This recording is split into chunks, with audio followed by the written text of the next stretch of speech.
Najväčší bavič je, dá sa povedať, asi Zdeno Štrba, ktorý má vždycky tak ako keby na háku, hej, čiže s ním vždycky sranda, no a vždycky má nejakú vovačku, nejakú tú hlášku, ktorú použije.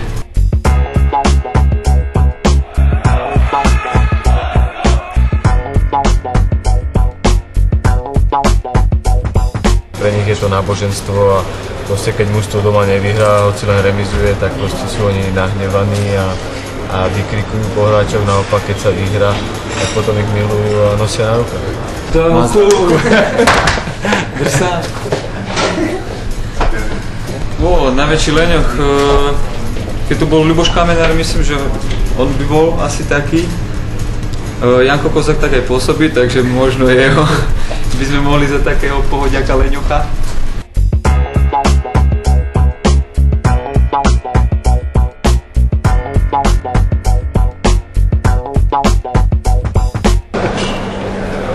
Ešte, že to nerieši človek tam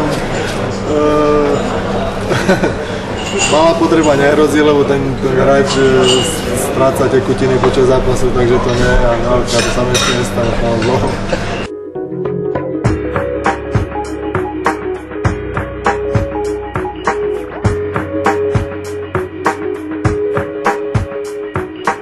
Ideme na medzištátny futbalový zápas Slovensko-Norsko.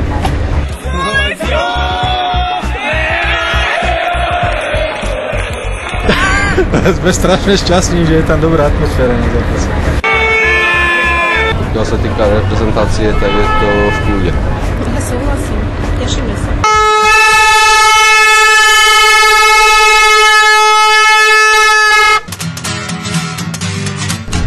Tak v podstate stále, keď idem na ihrisko, sa preženám, zohnem sa k trávniku Teritu a už dlhé roky a odkedy sa nemôže nosiť prsteň na zápase, tak stále ho mám uložený na mieste, v podstate, o ktorom viem snáď len ja a nebol som nejak vážne zranený, takže snáď mi to pomáha.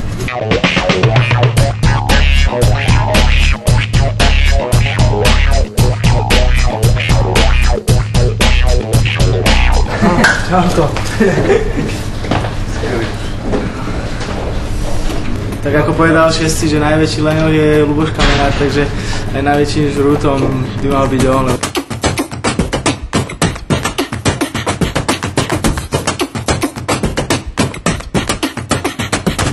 Pravda, že sa chodí na červenú a jak som hrával Manise 2 roky, tak tam som chodil, ale tu v Istanbule sa nedovolím, no v Istanbule nechodím na červenú. Tam to je také viac ešte, sa dá povedať, také európske, a v tej Manise to bolo také viac fakt Turecko. No ja si myslím, že keď sa človek naučí šoférovať Turecku, tak už zvládne všetko.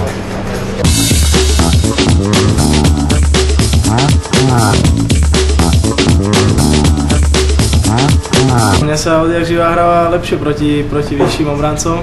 Vlastne nemám rád, keď sú obranci malí, lebo sú vrtky, rýchli.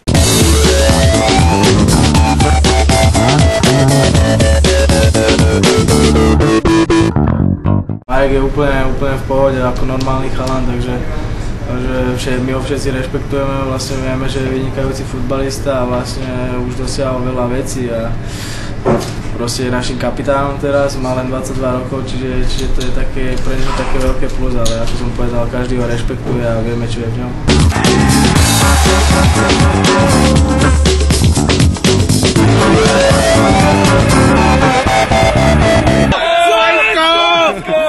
Slovensko! Nevadí, že sme prehrali! Nevadí! Slovensko! Nevadí, aj tak máme promile.